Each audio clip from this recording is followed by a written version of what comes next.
Geometric mean rate of return for each stock.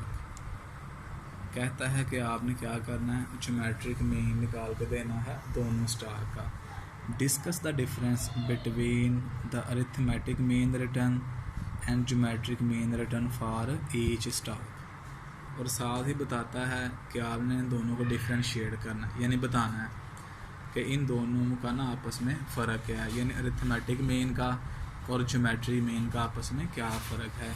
Relate the difference in the mean return to the standard deviation of the return of for each stock.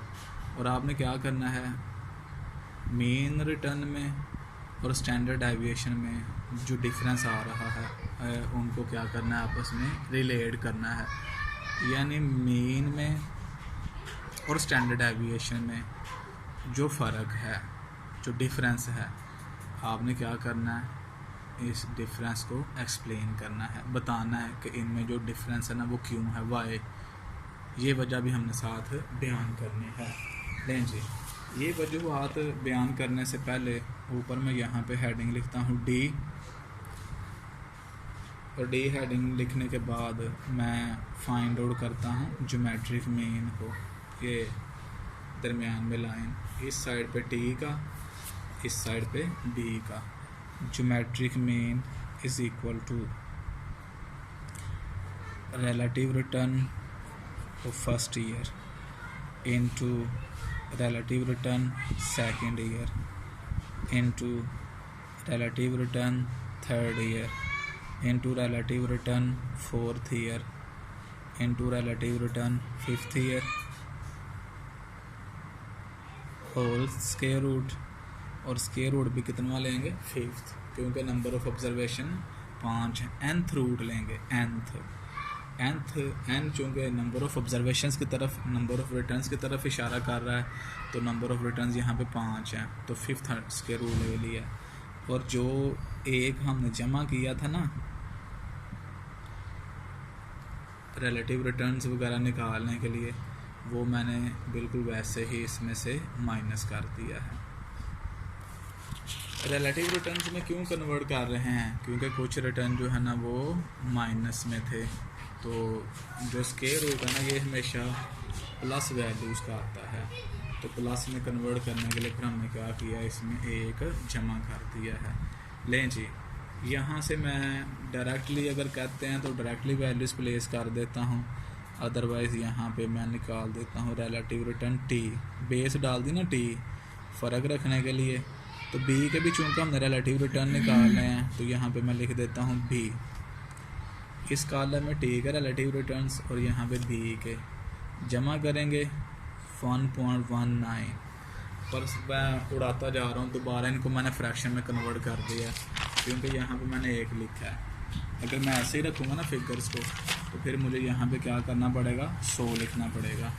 1.19 जमा हो जाएगा 1.08, ये minus कर देंगे ना एक में से, 0.88 बचेगा, ये भी माइनस कर देंगे 0.97, और ये हमारे पास आ जाएगा 1.15।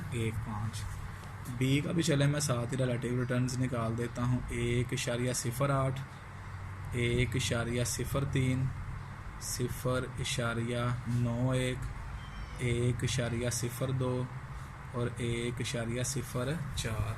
ये टी के रिलेटिव रिटर्न्स आ गए और ये बी के। तो पहले टी के पुट करते हैं फार्मूले में, ये लें जी, यहाँ से देख देख के ना मैं वैल्यूज़ प्लेस करता जाता हूँ।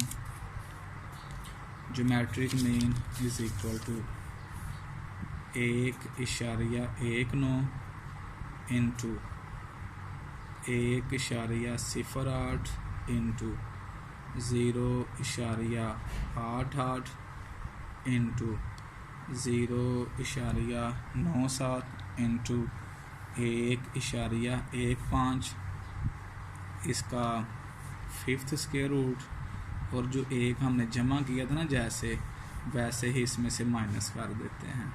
ये लें, अब मैं क्या करूँगा, ये जो स्क्वायर रूट में वैल्यूज़ आ रही हैं ना 1, 2, 3, 4, 5, इनको मल्टीप्लाई करूँगा। मल्टीप्लाई करने के बाद nth रूट यानी फिफ्थ स्क्वायर रूट लूँगा, और जो आंसर आएगा उसमें से माइनस कर दूंगा 1 को। ये लें जी, 1.19 ज़रब 1.08 ज़रब 0.88 ज़रब 0.97 ज़रब 1.15। तो ये मेरे पास आ रहा है 1.26 16 फिफ्थ स्क्वायर रूट -1 लें जी, 5 शिफ्ट अंडर रूट शिफ्ट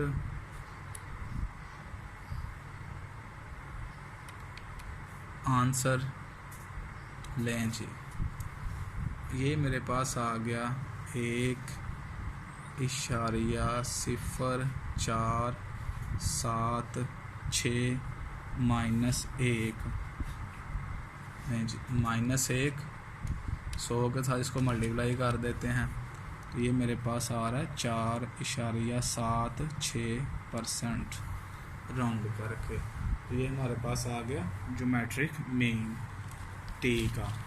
अब आ जाते हैं बी की तरफ।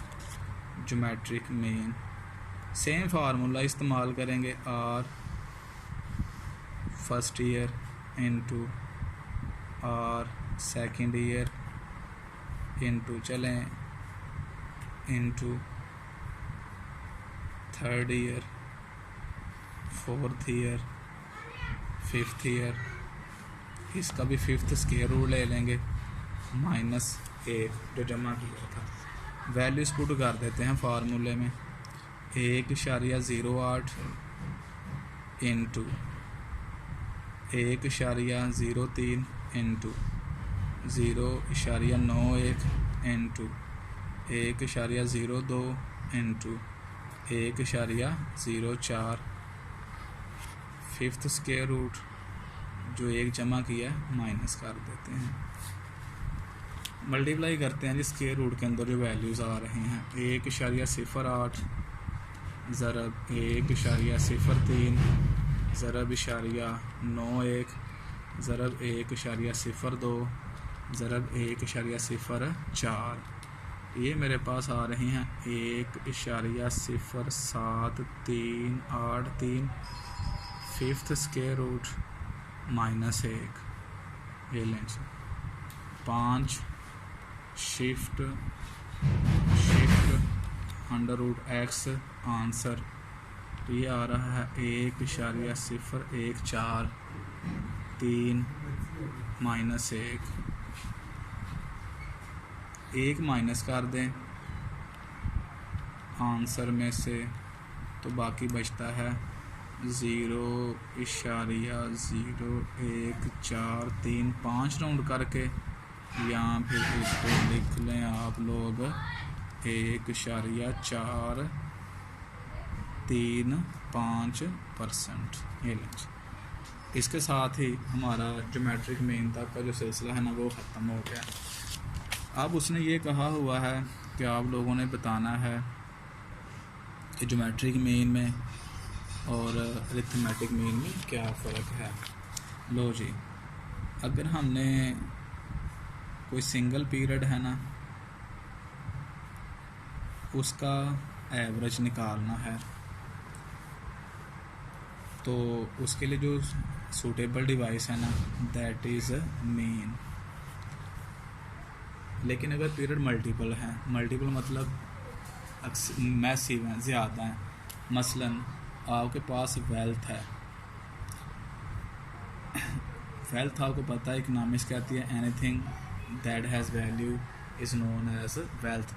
वेल्थ है, अगर आप इसका इंक्रीज़ निकालना चाहते हैं कि जो मेरी वेल्थ है ना उसकी वैल्यू कितनी इंक्रीज़ हुई है, जबकि नंबर ऑफ़ पीरियड आपके पास 50 ईयर्स हैं, 60 ईयर्स हैं, 40 ईयर हैं, 25 ईयर्स हैं, तो देन ये जो मीन है ना that is not a suitable device. तो फिर हमारे पास ज्योमेट्रिक मीन जो है ना दैट इज़ सूटेबल डिवाइस। तो इसका मतलब ये हुआ कि इन दोनों का जो मेन डिफरेंस है ना वो डिपेंडेंस है किस पे, नंबर ऑफ़ पीरियड्स पे। सिंगल पीरियड होगा तो मेन सूटेबल डिवाइस होगी, और अगर मल्टीपल पीरियड्स होंगे तो फिर जो सूटेबल डिवाइस है ना दैट इज़ ज्योमेट्रिक मीन। तो फिर हम क्या करते हैं, ज्योमेट्रिक मीन को इस्तेमाल करते हैं। Relate the difference in the mean return to the standard deviation of the return for each stock. कहता है कि जो डिफरेंसेस आ रहे हैं ना मेन रिटर्न में और स्टैंडर्ड डेविएशन में, आपने क्या करना है, उन डिफरेंस को रिलेट करना है। मतलब बताना, सादा लफ्ज़ों में कह लें कि डिफरेंसेस की वजूहात क्या हो सकती हैं। भी देखें यहाँ पे मेन रिटर्न आ रहा है 5.4 और यहाँ पे आ रहा है 1.6।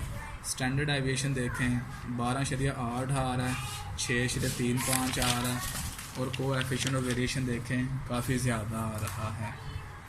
तो डिफरेंस आ रहा है ना, इसके पीछे जो मैं समझ रहा हूँ वो क्या है, फ्लक्चुएशन है रिटर्न्स में। देख लें पहले साल का रिटर्न जो है 19% है, फिर 8% है, उसके बाद फिर माइनस में चला गया। इसका और इसका कंपैरिजन करें तो 31% का वेरिएशन आ रहा है, और उसके बाद फिर देखें -3 में चला गया है। यहाँ पे डिफरेंस निकालें तो 22% आएगा। उसके बाद मेन 3 से निकल के ना सीधा 15 पे चला गया, तो यहाँ पे आप फ़र्क निकालें तो दैट इज़ 18%। इस तरह यहाँ पे भी देख लें 8 है, 3 है, फिर माइनस पे चला गया। तो इसका मतलब ये है कि there is a lot of variation among returns. ये क्या करता है, सिंगल एवरेज निकाल के दे देता है, इग्नोर कर देता है अपर स्ट्रीम को, लोअर एक्सट्रीम को। जबकि ये क्या करता है, अंडर रूट लिया जा रहा है ना, ये एडजस्ट कर देता है। लेकिन इसके बावजूद भी वेरिएशन जो है ना 12.82% पे चला गया है। तो इसका मतलब है कि there is a variation in returns.